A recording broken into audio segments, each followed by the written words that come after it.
Hey, this is Pastor Kevin. I hope that you're having a good week and a good day. It's Friday, and so I wanted to share a brief message with you right now. It has to do with the fact that you are already pleasing to God.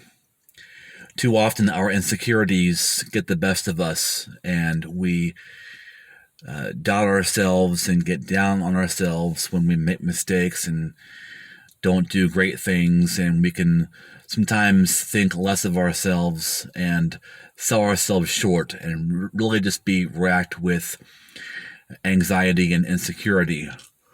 And I was reflecting upon the story of the baptism of Jesus.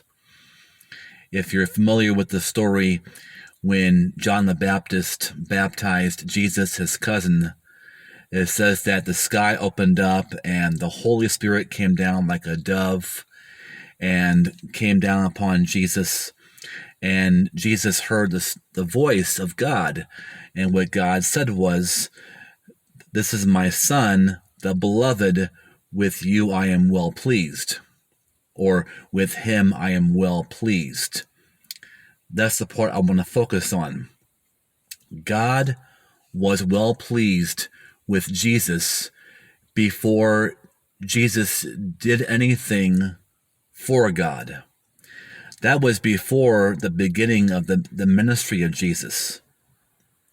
It was only after the baptism of Jesus that he began his ministry.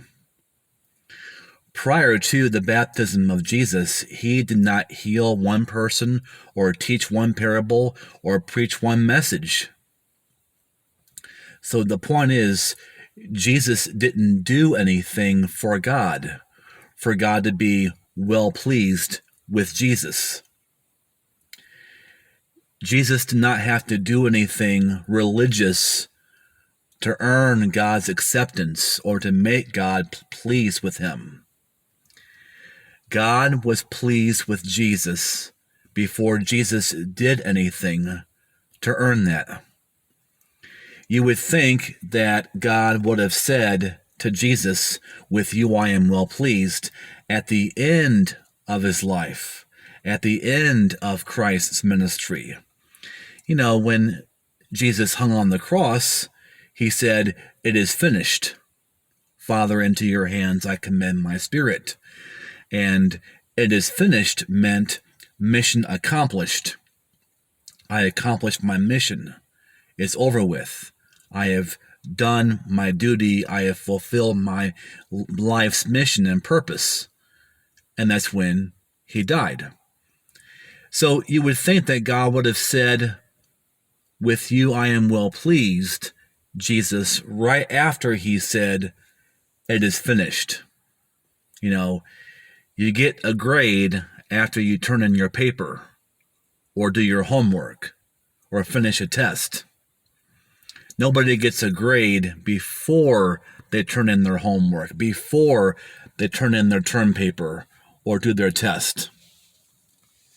We're all given an evaluation after we do the work. And yet God told Jesus at his baptism, "With you I am well pleased," before Jesus did anything. Before Jesus did anything religious or spiritual or anything for God, God said, "Jesus, with you I am well pleased." And the point is, that's God's heart towards all of us. That's God's heart towards all of his children. That's God's heart towards Jesus, the only begotten Son. But that's also God's heart towards us who are spiritual sons and daughters of the Father. If that's how I feel about my kids, how much more does God feel that way about you? I have 2 kids. I accept them just as they are. When they were babies, obviously, I adored them. I loved them. When they were toddlers and just learning to walk, when they were just learning to speak, with them, my kids, I was well pleased. I loved and adored my children before they went to school, before they took a test, before they learned to ride a bicycle, before they learned to drive a car, before they accomplished or did anything or achieved anything. I already loved them and accepted them. And you get that. If that's how I feel about my children, and perhaps how you feel if you have your own children, how much more does God feel that way? How much more does God feel that way about you and me right now? Now you might think, well, yeah, God told Jesus that he was well pleased with Jesus because Jesus was the sinless Son of God. The rest of us are imperfect. Well, that's true. But throughout the Bible, God has a track record of approving and accepting and loving people even in their flawed humanity and imperfections. God called Moses to be Israel's deliverer when Moses couldn't talk very well, had a speech impediment, which I can relate to. I had a speech impediment for many years. I went to speech therapy in middle school and high school, and I drove my speech therapists crazy because whatever anxiety I had and insecurity that fueled my stuttering, it didn't go away with an hour session once a week. So I overcame stuttering and a speech impediment, not by speech therapy, although I had very nice speech therapists. I overcame stuttering when I began to feel a deep sense of self-acceptance. And that came through knowing God, the grace of God, and knowing his love and acceptance. And right now, you can overcome anxiety and insecurity and any hang-ups that you have by knowing the Father's acceptance deep in your heart.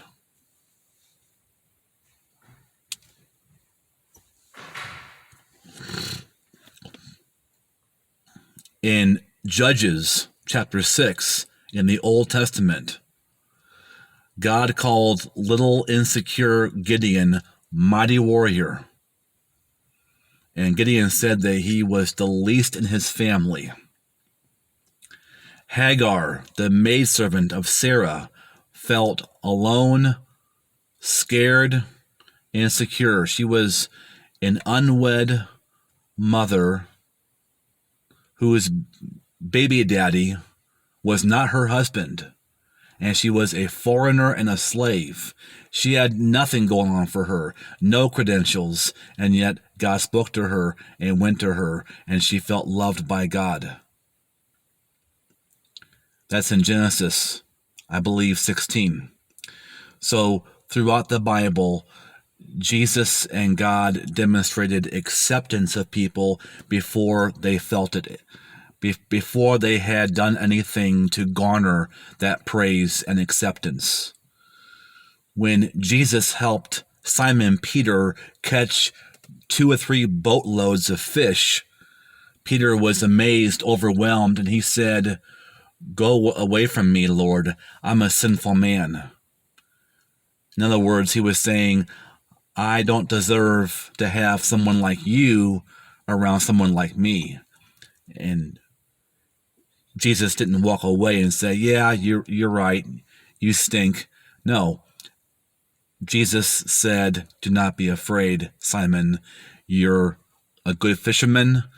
I'm going to promote you. I'm going to move you up. I'm going to make you a fisher of people, human beings. You're here. I'm going to move you up here. I see more in you than you realize in yourself. So throughout the Bible, God was always well pleased and accepting of his people before they believed in themselves. So the only ones who got wrath and judgment were the ones who were hard-hearted, the egotistical ones, the arrogant ones, the King Herods, the Pharaohs. the Pharisees, the Sadducees, the wouldn't sees, the couldn't sees, but the ones who were humble of heart, who just struggled with self-acceptance, which I did for many years. God was well pleased with them way before they did anything for God. And God is well pleased with you right now.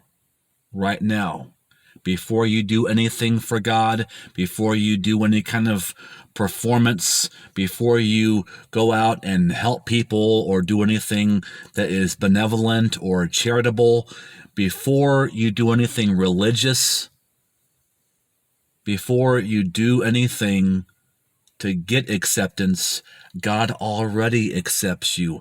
You are already well-pleasing to him.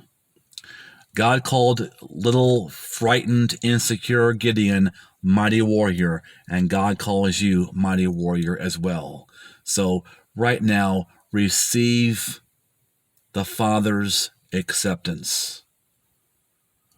Stuttering Moses became Israel's deliverer.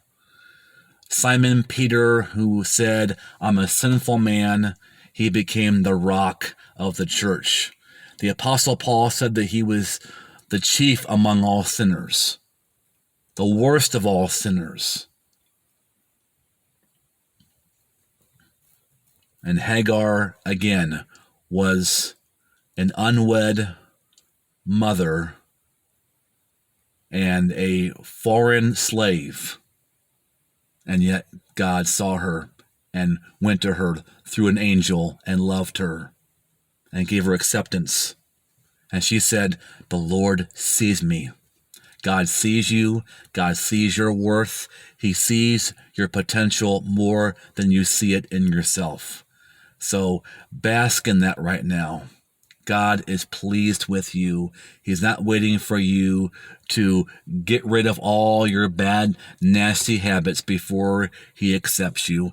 He's not waiting for you to go and do a whole lot for him, religious good works before he accepts you. No, you're already accepted.